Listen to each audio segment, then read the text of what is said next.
Hello, everyone. Welcome to the first podcast of Medic Incognito. It's a small lecture on the topic of carcinoma vulva.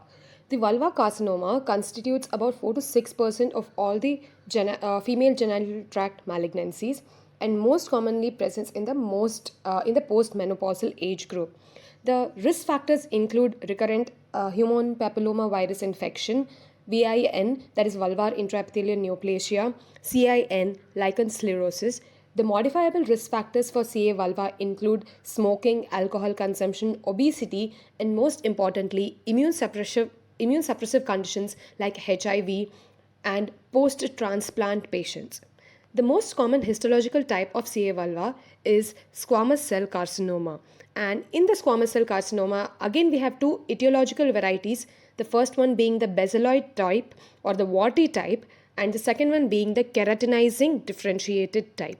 The basaloid type occurs in younger patients more frequently and is HPV related or immune suppression related, whereas the keratinizing ones is more common, that is, it occurs in 60% of the patients. It is unifocal, occurs in older patients, but it is not related to HPV infections, and it is usually associated with chronic diseases like lichen sclerosis or chronic inflammatory dermatosis, and hence has poorer prognosis. Which is the most common regions of the vulva which are involved in the carcinoma vulva? It's usually the labia majora and the labia minora. The other parts of the vulva which can be involved in vulvar CA will be vestibular glands, Bartholin glands, paraurethral glands, and even the mons pubis or clitoris can be involved. Keratinizing CA usually presents with scratchy lesions or itchy lesions and usually present with squamous cell carcinoma. Now, this squamous cell carcinoma, when do we say it is invading or higher chances of metastatizing to the inguinal lymph nodes? That is the depth of invasion. If it is more than 1 millimeter, then the risk of metastasis, the risk of lymphovascular space invasion is higher. The most common clinical features of any CA vulvar lesion will be vulvar pruritus, an ulcerative lesion which is not healing. It can present with pain, it can present with secondary infection, bleeding tendencies, or sometimes it even presents with superficial inguinal lymph nodes or any inguinal group of lymph nodes which are being enlarged. So, during examination, look for ulcerative lesions, warty lesions, any non-healing ulcers, any cauliflower like growth, but most importantly, look for inguinofemoral lymph node metastasis, and always do a proper per speculum and per vaginal examination to rule out other cervical, vaginal, or uterine lesions.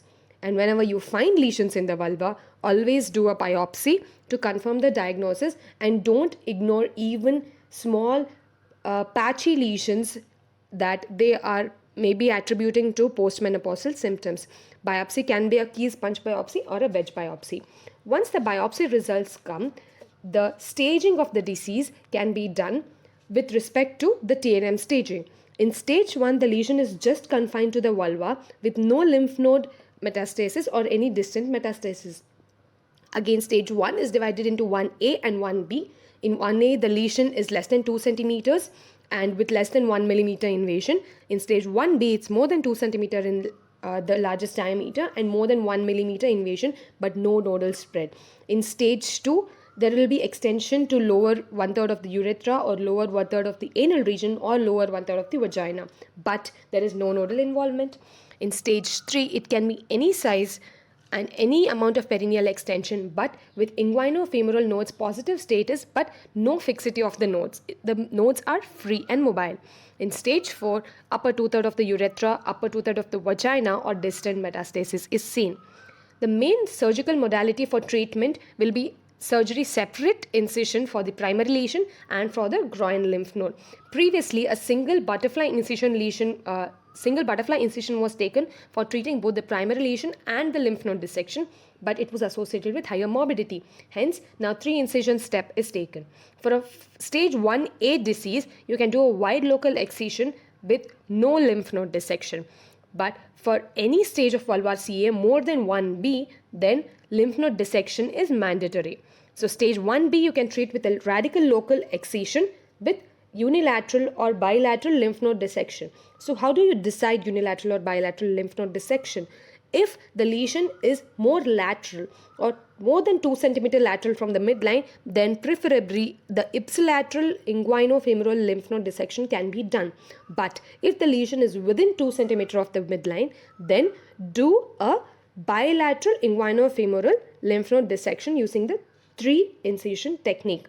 Or if midline structures are involved, like the clitoris, the posterior fourche, it's preferable to do a bilateral inguinofemoral lymph node dissection.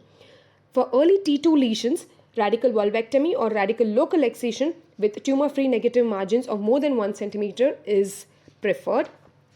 For large T2 and T3 lesions, chemoradiation, that is chemotherapy with weekly cisplatin regimen is recommended, and radiation, that is external beam radiotherapy, is recommended, along with radical vulvectomy and inguinofemoral lymph node dissection to reduce the tumor load.